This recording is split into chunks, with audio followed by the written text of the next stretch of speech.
What's up, everybody? This is Mike here, Rogue Comics, and it's been a day. It's actually been a week. It's only Tuesday, and it's been pretty shitty. So, we're going to talk about what you're here for, because none of y'all care about that other nonsense. Okay. And that's comics. We're going to start with DC. And this one here is Absolute Wonder Woman. And it's issue number 13. Written by Kelly Thompson. Oh.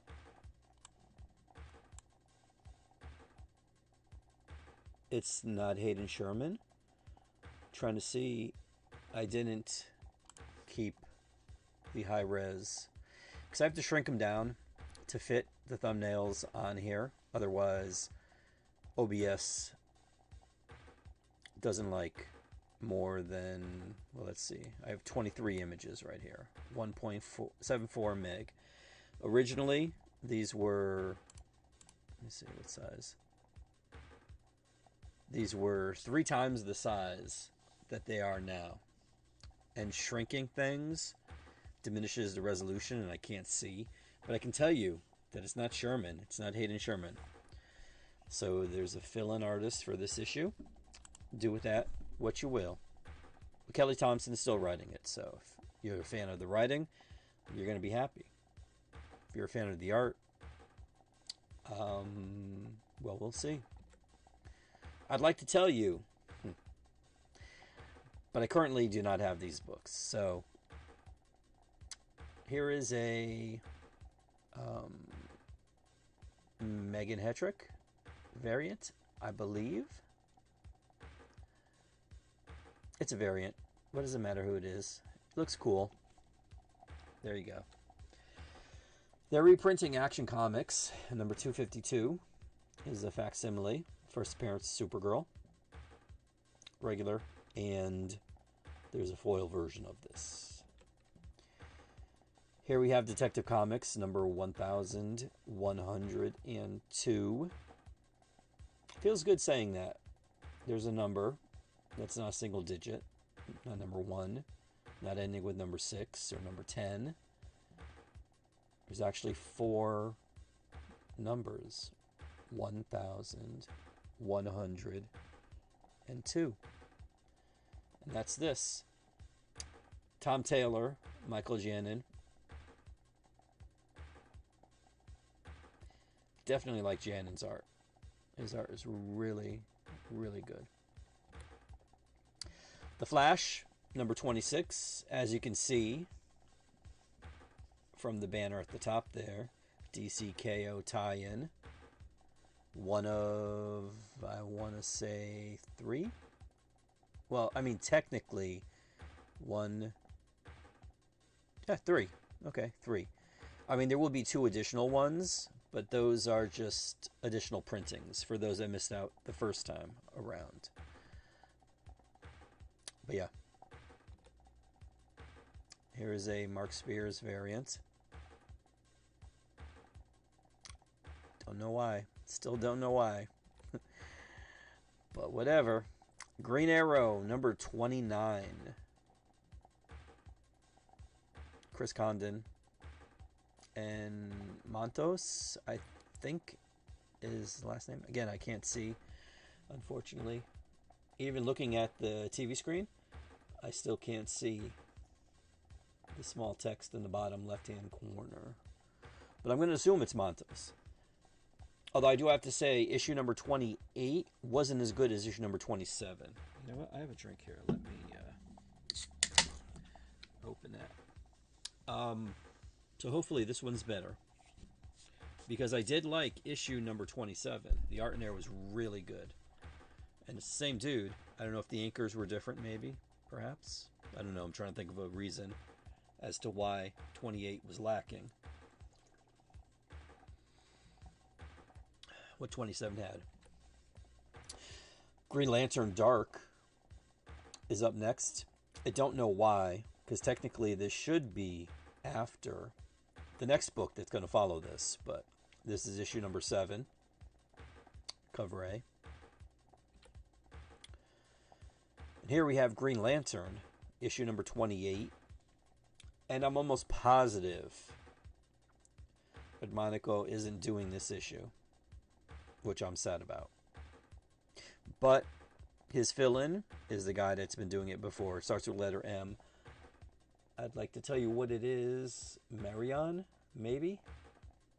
I really can't see it. But Jeremy Adams is writing it, so that's good. But he is a capable fill-in artist. He's kind of 80s, 90s-ish. But I would prefer Monaco. Here we got a thumbnail. This is also an issue of Harley Quinn.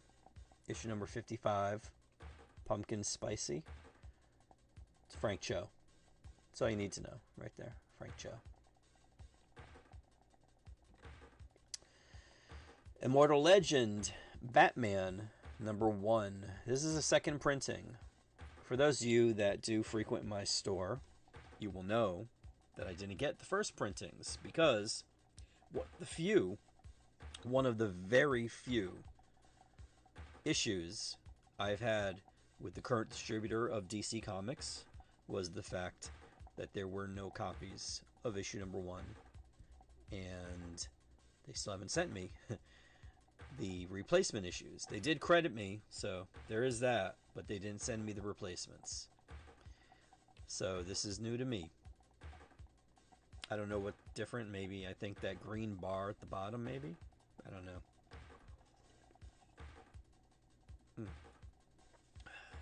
But I did get issue number 2. And they did send me issue... Wait, no, number 3 I think is next week, maybe? Oh, wait, no. You know what? Number 3 is this week. So there you have it.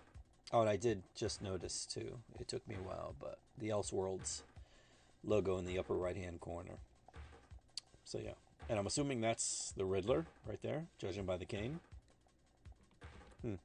Oops. Wrong way. Here we go. DCKO tie-in issue, well, number 2, should say. Not issue number 2. This is issue number 12.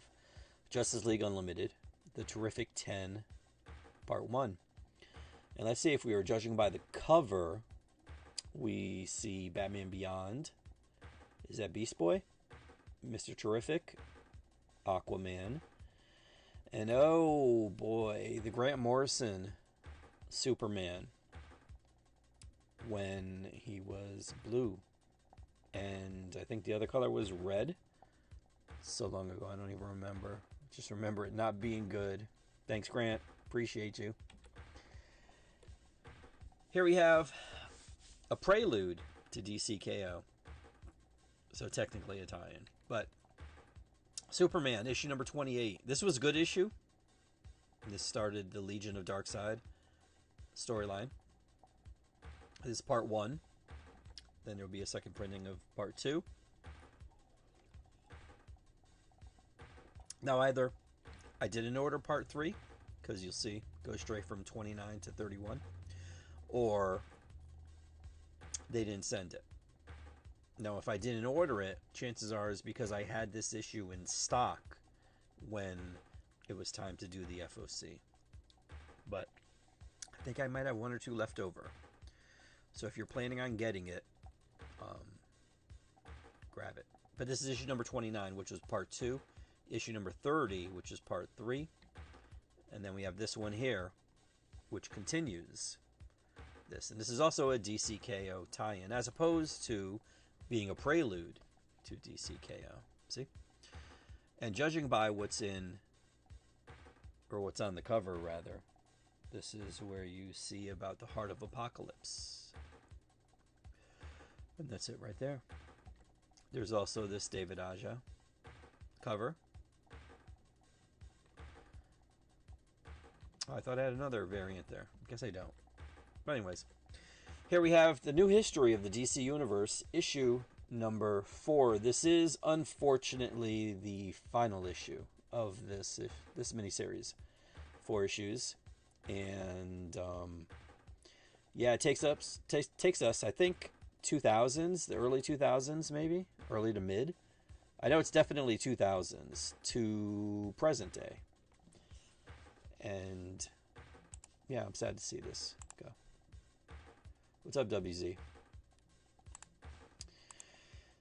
This is cover A by Chris Samney, and then we have this cover. I don't know who it's by. I can't tell. It's not on the cover, so you'll just have to deal with this art. This is, if I remember correctly, an homage to Rebirth, I think. It's been so long, I really don't know. Yeah, no, it was Rebirth. Judging by the top there, the blue bands on the top there, that is Rebirth. So, and then we have this one here. Now this one is by Dan Mora, and I'm going to use this for a second to complain about somebody who destroyed this character. This is John Kent. This is Superman's son. This is one half of the Super Sons, which was a book that DC was putting out, written by Peter Tomasi, and it was quite good. They were an awesome team, and DC hired Brian Michael Bendis to come in and to basically Quesada Superman. What does that mean, you may say? Because you know Joe Quesada. He's an individual that worked for Marvel. He's an artist. He was an artist first, and then he became DC's editor-in-chief. Or sorry, DC's, Marvel's editor-in-chief. And then Marvel allowed him to proceed to whip out his you-know-what and piss all over the legacy of Spider-Man, which is what he did for the longest time. So, DC said, you know what? We saw what Quesada did to Spider-Man. Hold our beer. Because you know what? We're going to do it to Superman. So we hire Brian Michael Bendis, who comes in and just obliterates Superman. Just obliterates. In particular, John Kent. Now, you might say, oh, you're talking about what he did as far as making him bisexual. And I'm like, no, that's not it at all. He took this character. He also brought back Jor-El. He brought Jor-El back. And then he had John fly off with Jor-El into space, leaving behind Lois and Clark. And then they disappeared. Not for long, though, because when he came back, he was no longer this child that you see on this cover right here. One half of a pretty damn good team called the Super Sons. No. When he came back, he had him aged up to a teenager. And if that wasn't bad enough, what he did in that time when he was aging him up, he was having him tortured on a daily basis. He was hooked up to a machine, which was torturing him. Because, if I remember correctly, they were captured, him and Jor-El, and John was tortured from, let's assume he was like maybe 7 or 8, maybe 9, maybe, we know, we'll give him the benefit of the doubt. He was 10 when he got his hands on him. So for 7, maybe 8 years, he was being tortured. So as if aging him up and destroying the Super Sons team, because they did meet up after John came back and he was aged up. And when he met Damian was still, 10, 9, 11, however old he was. And it was very weird. Very weird. But this is what Brian Michael Bendis does. And as I mentioned a couple weeks ago, maybe 2 or 3, there was a rumor on Bleeding Cool that he was coming back to Marvel, I think it was. Thankfully, that wasn't true. It wasn't announced at New York Comic Con, thankfully. But yeah, this is what he did. He destroyed this character. So thank you, Mr. Bendis. Appreciate that, my friend. Stay away. Here we have another variant cover for, what the hell is this called? The New History of the DC Universe. And this is by Jenny Frison. Anything Jenny, I buy for the store. And this one here, his name is going to escape me. And now that I know that I don't remember what it was, it's going to bother me even more. So I'm going to have to do this. You're going to have to deal with this. But this is a wrap cover, which means that there's stuff on the front and on the back. And see, I want to say Norm Rapmund, but I don't think it was him. Let's see if I still have it. No, I don't. I do. Oh, wait. No. I do. I do. You're in luck. I'm in luck. It is Scott Koblish and Hi-Fi. And wow, actually, in beginning this art, it's pretty cool. And there's even I see Absolute Martian Manhunter there on the bottom right-hand corner near the DC logo. The Batman Who Laughs, which this weekend I got a couple customers looking for Batman Who Laughs. And when I was going through it and talking about Scott Snyder and he created it and he's doing DCKO and all that other stuff, they weren't looking for the Batman Who Laughs. They were looking for the Batman Who Laughs, which was the origin story of the Joker, the Batman Who Laughs. So that was quite funny. Ventriloquist, Wave Rider, is Martian. There's like a ton of people here. Look at this. Yeah, you should grab this. Look at the Dark Stars. This is definitely for DC fans. But yeah, so there you go. And there was also this, rounding out this week's DC, Starfire. This is the continuing Teen Titans original graphic novels, young adult novels, I don't know what you want to call them. Either or. And this one is Starfire, as you may have inferred from the title there. Over in the Marvel Universe, it's astounding to me that the first letter we begin with for Marvel is the letter F, which is the sixth letter of the alphabet. So that means there's no Amazing Spider-Man. There's no, I'm trying to get a letter B. C, Captain America. D, Daredevil. E, Extraordinary X-Men, I guess. I don't know. Is there an Extraordinary X-Men? No. Whatever. It begins with the letter F. Fantastic Four, issue number 4. This kind of almost was the thumbnail. I was going to make this the thumbnail. But Johnny's mustache really needs to go. Like, really? Like, it's so cringy. It's not even funny. It's not even funny. But yeah, this is number 4. There's also this variant, Felipe Masafera, featuring Shalabal as Silver Surfer, designed to trigger individuals who gatekeep the comic book industry. Here is Jay Gonzo's White Tiger team-up variant. Here you have White Tiger and Ben Grimm. Ryan Menerding variant. This is a Marvel Studios. Let me see what the rest says. Marvel Studios variant. There we go. Obviously, Fantastic Four. First steps. Here is part 4 of the Scotty Young 5-part connecting variant. Wondering, we knew who's going to be on 4 of them. We didn't know who was going to be on the 5th one. Well, Herbie's apparently on the 4th one, so there you go. Process of elimination, you can tell who's going to be on the 5th. And This is the Todd Knock Muppets variant.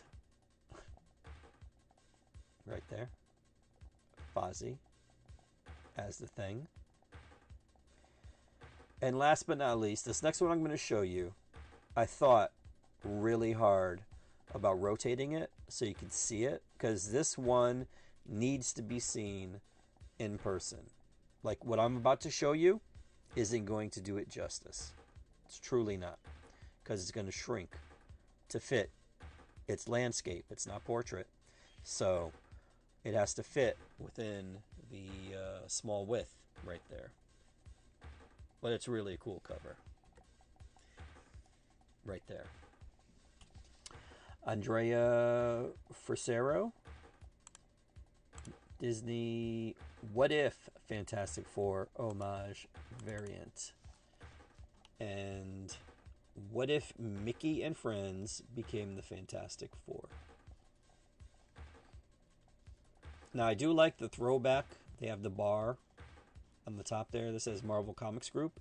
And they do also have the little character box there where they have the heads. But yeah.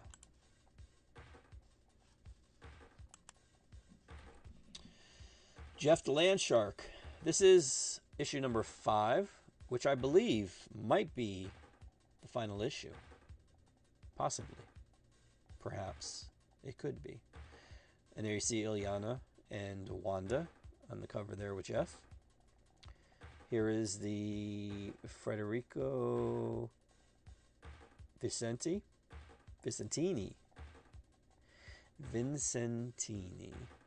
variant. Gwenpool. The Toki Tokoro variant. Another one with Ileana and Wanda. And pumpkins. Green Lantern, pumpkin bombs, maybe? And last but not least, Rod Reyes, Tron, Ares variant. I was also thinking about making this the thumbnail too, because it's cute. And Tron Ares was an okay movie. Marvel Zombies is up next. Marvel Zombies Red Band, issue number 2.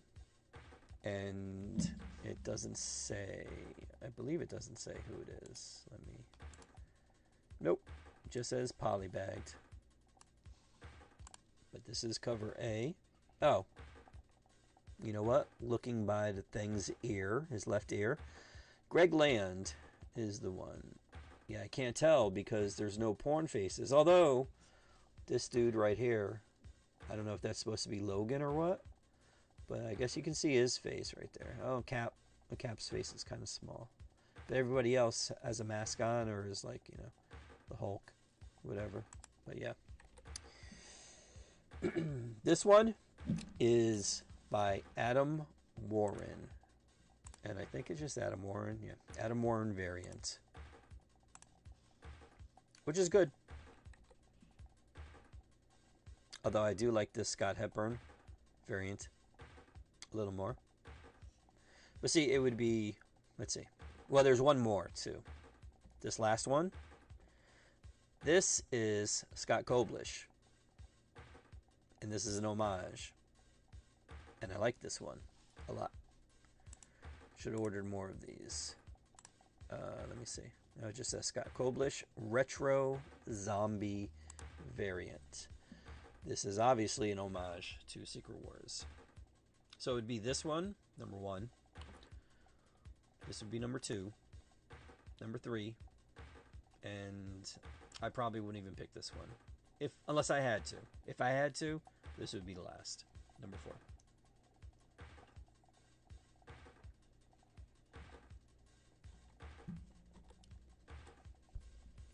Miles Morales Spider-Man, number 39, is up next. Now this ties in to the Incursion issue that you'll see a little later. Actually, I shouldn't say ties in. It shows the repercussions or the result, I guess, Well, you'll see. You'll see when you get it. But there's this, and then there's this one here. Now this is by Fan Yang, Black Cat variant. And had I been able to find a virgin variant of this, this would have been the thumbnail. This was the one. Fantastic Four was like a distant two, but this would have been the one. But I couldn't find a variant, a virgin variant, without the logo or the marble on the top there. Fan Yang, unless they're... You know what? I didn't even check Instagram. I just checked Twitter. Let's see. Just for the hell of it. Since I'm here, why not? And I'm sure it's captivating viewing.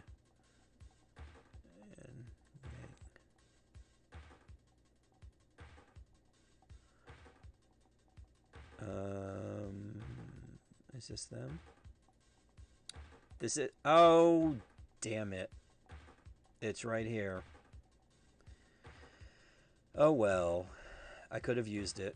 I didn't. It's been a rough 2 days. So I didn't even think to look on Instagram. But it was here. Oh, well, I'm happy with the Harley. It's Halloween-y. You know? Whatever. But yeah, this cover is awesome. And... it'll be here tomorrow. I mean, it's here now. I mean, I do have it now, but, you know, when you come in tomorrow, it'll be here. Jeremy Wilson does this Marvel Zombies variant with Miles. Upside down. Dripping of blood.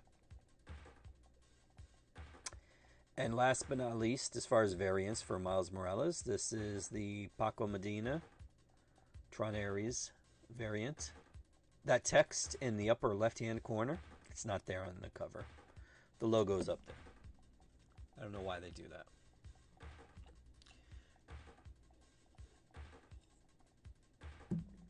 Moon Knight, Fist of Khonshu, number 13, is up next. Not exactly sure who did the art there. But I can tell you it's one of several variant covers, or sorry, several covers of Moon Knight for this week. Because there's this one here. The Ivan Shavrin Marvel Zombies variant. And then we have this one here by Jan Bazeldua, Marvel Comics Presents variant. Actually, I do like this one. I think this is designed to promote reading, which is always a good thing. The level of, the lack of intelligence that's rampant across this country. Everybody can stand to use a little reading. A little more reading. Here we have the Luciano Vecchio Tron Ares variant. Right there. And the bottom, left hand, text is not there on the cover. I can tell you that for sure. Here we have Omega Kids. Omega Kids. Omega Kids. Omega Kids, number 1. The Age of Revelation continues. Quentin Quire and some kids. Predator. Black, White, and Blood. Issue number 4. It's number 4 already? Jeez. I mean, I can't... Wow. Wow, number 4. So this could be the last issue. This might be the last issue. I did look through it. Oh, no, I didn't. Sorry, I looked through the other... Well, you'll see in 2 books. But yeah, this could be the final issue. Here's another variant cover for it. Jung Yoon variant. They only did 2 for some reason. I don't know why they do that. They start with 3, and then usually for issue maybe 1 and 2, maybe. And then for the last 2 issues, or last 3 issues, they only do 2 covers. Unless it's like Venom or something, maybe. But whatever. There you go. Here we go. This is the one I looked through. Predator Kills the Marvel Universe, issue number 3. There we have Weapon X Predator, Weapon Predator X. And then we have this variant cover by Scott Hepburn, Hunting the Hunters variant. And yeah, some things happened in this issue. Some was confusing, but cool nonetheless. And I think there's 2 more to go. So, Radioactive Spider-Man, issue number 1. You're going to have to see this. I can't... I don't know if you can see... Like, okay, well, you see the title. So there's radioactivity involved in this issue. And you know what happens when a human is subjected to radioactivity. If you saw RoboCop, you know what happens. And this is just kind of... If you are into body modification, this is your series. I will say, the art in here, and I don't think it's Cameron Coley. I think Cameron Coley did the cover here. Let me see if I can see this. Oh, this is going to be even smaller than DC's. Yeah. Looking at the signature in the little box there, see right above the word Revelation, there's 2 boxes. The one on the left-hand side looks like Cameron Coley's. So this maybe was Cameron Coley. But the interior art is really good. And there's a character that's in here. I won't spoil it for you. But they really drew this character really nice. And I wouldn't mind seeing more of this character. But this is a different timeline kind of thing. So I don't know if they would be the same here. But you know, if you had a good writer, a competent writer, what they could do is they could actually take this character and make this character something. You know? That's how it works. Get a good writer, they can do anything. Here is a Ricky Yagawa. And it is a Ricky Yagawa Spider-Man variant. Whoa, it's a Spider-Man variant on a Spider-Man book? Get out of here. That's crazy. That's crazy. Just as crazy as this, Spider-Girl number 5. Now, I don't have the cover here, but for some reason, Rogue was on one of the variant covers. And I don't recall them showing her on this cover. Because had they done it, I would have ordered more than one. But, unfortunately, only one. And this is David Nakayama. As you can see, the DNA right there between the two. And this is issue number 5. This is not the final issue. There will be a number 6. Now, will that be the final issue? Who knows? Find out next month. Because Marvel's not going to tell me. Why would they tell me? Because then I would be informed. And I'd be able to pass that information along to my customers. And that wouldn't make any sense. Not at all. Here's a Corin Howell Marvel Zombies variant right there. And a Javier... Oops. Wait, how come it... Wait, no. Went the wrong way. There we go. And this is a Javier Garron Spider-Girl Funhouse... What's that M? Funhouse Mirror variant. What that means? No idea. But there you have Spider-Girl and Ghost Rider. I can't tell who. Maybe... Looks like maybe Dan. Actually, it looks like an amalgamation of like Dan and Robbie, maybe? Moving on. Star Wars Jedi Knights number 8. Number 8. This says 8 issues already. Wow. That's astounding to me. But yeah. Let me move this up. There we go. Okay. And I do like the art inside. Although I liked, and I can't pronounce his name, but he also did Dynamite's Barbarella book. That's where I first saw him, and I kind of liked his art a little bit better in there. I don't know what the deal is. I don't know why they're making him draw a certain way, but they are. The Last Wolverine. Now this is the book that confused me because there's something that happens in here that yeah, you're just gonna have to look at it. I can't I can't I can't I can't. Undead Iron Fist issue number 2.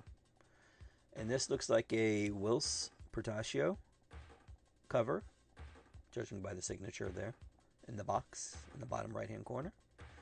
And then we also have this Nogi-san variant. I did want to look at this, but I didn't get around to it. But yeah, number 2. Ultimate Spider-Man issue number 22. Now, I've known Giuseppe Camuncoli for a long time. And it's not that I haven't liked his stuff, because I have. But I don't know if he has a new art style or if it's the fact that he has different inker. Whatever the case is, his art in this book is really, really good. And I know, unfortunately, sales-wise, and I also guess kind of a little story-wise, there's only 2 issues left after this. There's 23 and 24, and that's the end of it. But they need to get him on another book. ASAP. Hopefully, it'd be nice to see him do a book with Rogue or Storm or Rogue and Storm. Or if there was like a Rogue Storm book. But even that writing wasn't really... But I would really like to see him do another book. And Marvel better make that happen. Javier Fernandez does this Tron Ares variant for Ultimate Spider-Man. Then there's this... Now this next cover, like you see the way this is drawn? It's pretty cool. I mean, I'm not an artist, but this is well drawn, you know. The next cover, though, is going to blow this cover and any other cover, Marvel, DC, whatever, anything I showed you, it's going to blow it away. Ready? Whoever drew this, like, I don't know if you guys are familiar with Sergio Aragonés, but Sergio Aragonés, he's the creator of Gru, and he also worked for Mad Magazine. And what he would do is he would draw in the margins very, very, very tiny cartoons. Of course, he drew them regular size probably, and Mad Magazine just shrunk them down. But he would draw cartoons that they would put in the margins. And, like, tons of detail. Tons of detail. So, this next cover, though, blows that away. Anything Sergio or George Perez could do, another person who loved jamming as many characters into a panel as he could. But this next cover blows them all away. Ready? I'm preparing you for the greatness that is this Declan Shalvey spoiler variant. As you can see, it's a spoiler variant right there because it says right there, spoiler. See that? Look at this. Can you imagine the amount of hours Declan put into this cover? Look at that. Incredible. Incredible. So yeah, this is not what this cover is going to look like. There will be an image here, and you will see it tomorrow. I don't know why this does it again, but here we go. This is Ultimate Spider-Man Incursion number 5. Mark Aspinall variant. Wait, let me see. Yeah, Mark Aspinall variant. No fancy name or anything. And then here's the A cover. I don't know why it gave me this B cover first, but whatever. There's the A cover. Miles and the Maker. And his sister, I don't remember what her name is. I did thumb through this to see what was going on. And I can tell you that there is this box here, as you can see. And this is the Lionel U 2026 Ultimate Spoiler variant cover. Not sure who's behind Miles. I mean, maybe Wolverine and Cap? Maybe? I mean, judging by the hair on the left and then the wings on the right. We shall see. And Ultimates number 17 is up next. So there's 1, 2, 3. Let me see, yeah. So 3 Ultimate books this week. Interesting. Here we have Uncle Scrooge, Earth's Mightiest Duck. Issue number 3. Now, there's 3 artists doing the art in this book. David LaFuente, and I forgot the other 2. But out of the other 2, I think it was a Kubert. I think it was Adam or Andy. One of the 2. I know one is always Marvel and the other one is DC. So whichever one is Marvel is the one that did it. But his art is normally good, don't get me wrong. But his art in here was awesome. Truly. It's the middle. Because there's a story. There's, well, no, not a story. There's a couple pages of the first artist. Then there's his art. And then there's LaFuente's art at the end. His art was the best of the 3. Not that the other 2 were bad, because they weren't. But it was just that one stood out to me, honestly. And it made me want to find out who it was.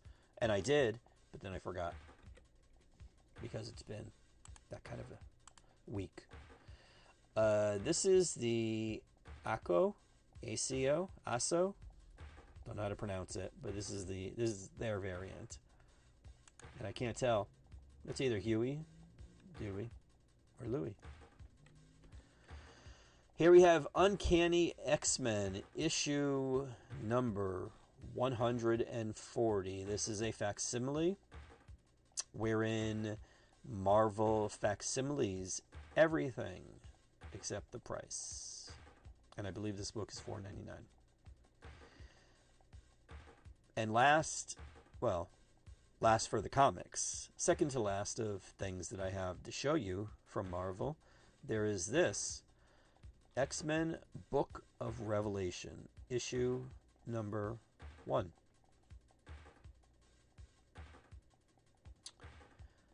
And last but not least for Marvel, there is this Marvel Premiere Collection, Old Man Logan, Mark Millar, Steve McNiven, with a introduction by Steve McNiven. So if you haven't read this, you should. The artwork in here is top notch. It's like really, really good. It's worthy of being called premiere. Most definitely. Over in the indie world, we got Avatar. Yay. The gap year. Not a fan. But people are. A lot of people went to go see these movies, so there you go. I think this is a prelude to the next movie that's coming out. But this is issue number 1, cover A. Salvatore Porcaro. Whatever. Sorry, Salvatore, in case you're listening. But that's right there. Monsters High. They have a comic. World's Scare, number 3. Cover A. Balsamra did this one. Sturley did this one. I don't know, I kind of like this one better. Sonic the Hedgehog, Chaotix 30th Anniversary Special. Now there will be 2 covers for this. This is special, anniversary special cover A by Lawrence, not Johnny, I'm sure. And this one here by Dobbins.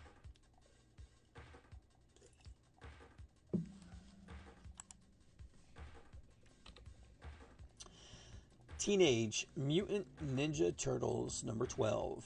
This, I believe, is the final issue that Jason Aaron and Juan Ferreira is doing.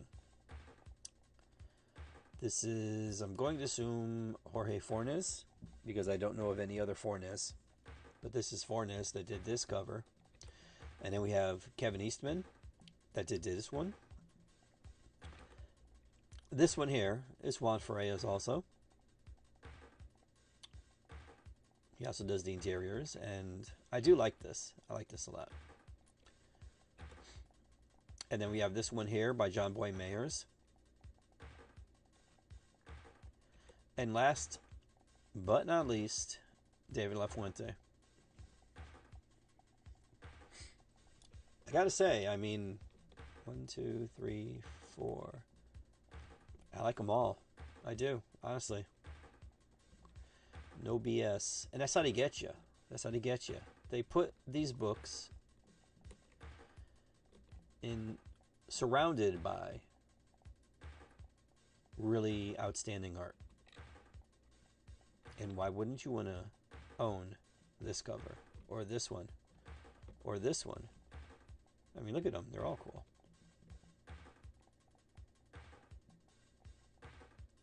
But yeah, and I know people get upset about variant covers, and like Jill said that we're forced to buy all of these. I'm not forced to order all of these. I chose to because I like them, and hopefully they will sell. Hopefully there will be collectors out there that want each of the covers. You know, it's a choice. You can choose to order it or not order it. You can choose to buy it or not buy it. See how that works? Here we have Saturday Morning Adventures Teenage Mutant Ninja Turtles number 30. This is I don't know how to describe this. But yeah, this is cover A. And let me see who did it. Meyer did this one. And there's this one here. This one here is better. I mean, this one here is a little unsettling. But this one's nice. And this one here is by Mac. Is it David? I don't know. And last but not least, Valiant Beyond All New Harbinger number 2. Cover A by Kersey. And I don't know. No, they didn't. Fred Van Lente and Eric. Let's see if I can do it. Because I don't think I had to shrink this one that much. Yeah, Eric Tamayo. Tamayo? Whatever. I'm assuming he did the art. Which is a shame. Well, I mean, I don't know what his art is, but I do like this cover. And I would prefer to see Kersey do the interiors. But who knows?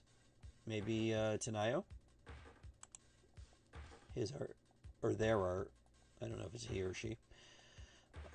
Could be just as good. You never know. But yeah. There we go. That is everything, my friends. What does it say? Marvel Comics announces. I didn't see. Okay. Was that important? Thank you for watching. If you're watching live, WZ, thanks for tuning in. If you're watching on the replay, I do appreciate that. If you want to... Oh! This is weird. And I do see I have 2 right now. Now it's becoming a thing for me. Because it wasn't before. And like I said, I do want to earn the likes.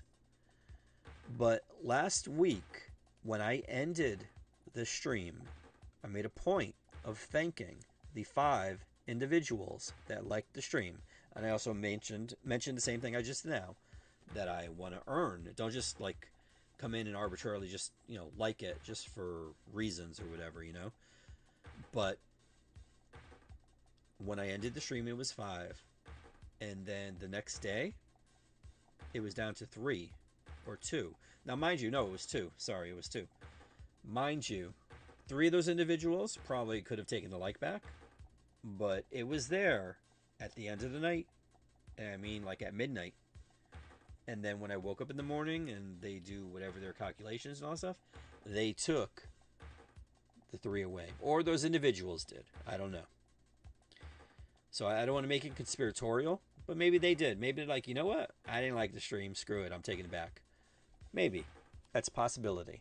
So right now, there are 2. To those 2 individuals, thank you. And if you take it back, do me a favor. Leave in the comments that you took it back, because that way I would know. And that way I would know that YouTube isn't doing that. Because there are tons of people on here, a lot that I don't trust, saying reconnection successful. Are you kidding me? Wow. Okay. See, I guess this is what happens when you talk. Big Brother is watching. Chat disconnected. Please wait while we try to reconnect you. Successfully connected. So, y'all, I don't know when it cut out. Wow. But anyways, I was saying that there were likes that mysteriously disappeared. And now I have 3. So, whomever it is out there that likes the stream, thank you. But if you do take it back, then please just put it in the comments. Just let me know. Because, like I said, there are people on this platform that complain about things like this. And the majority of them are usually like grifters of the grifting variety. There are every so often, once in a while, people that I actually do trust. And when they do say things like that, I make a mental note of that. So they have said things where, whether you're being throttled or shadow banned or whatever the case is. But this is just a weird thing that happened. And I wouldn't think, because sometimes I'll see like the views, they'll either go up or down or stay the same or whatever. And that's fine, because I don't know how they calculate it, to be honest with you. Because there's like concurrent viewers, then they take into consideration the chat rate, the views, and all this other stuff, and whatever. That number is eventually going to shake itself out to whatever it is. But I assume that the likes are something that isn't something that, unless the person, again, takes it back, but those are set in stone, So, I don't know. Whatever. It's something else I shouldn't even add to the nonsense of bullshit that I've had to deal with for the past 2 days, but for some reason, that was just something last week that I noticed, and I thought that was weird. I can never judge it with the Fortnite streams because they're, whatever. But these matter a little more to me. So anyways, that's it, my friends. Sorry about that. Usually I save the rant for the end, and this is the end. So if I am your local comic book store and you've seen anything, please get in touch with me. The way to do that is through what you see on the screen. direct.me/roguecomics is probably the easiest for us lazy people out there. There are buttons. Just go to that site and you'll see a bunch of buttons. Those buttons, press them and you'll go to whatever deplorable social media that you participate in. And once you're on there, send me a DM, send me a message, whatever, and say, hey, I saw this on stream. Put it aside for me. I'll be in later and I get it. And then I will do that. And if you happen to not be a local customer of mine, then feel free to get in touch with me and say, hey, I don't have a comic store near me, or the one that I do have near me is a dick, and I will, I can mail things to you. The post office, I think it still works. I think that's one institution that hasn't been shut down. And I'm not going to start with that at all. But yes, I can do that. I will do that. Just get in touch. But if you don't want to do direct.me, then you could do Rogue Comics CT on Facebook, or Rogue Comics on Instagram, or Twitter, or TikTok. And yeah, that's it. I'm done. I hope you guys have a great new comic book day. And hopefully I'll see you next week. Who knows? Anything can happen. In the meantime, thanks for watching, and take care.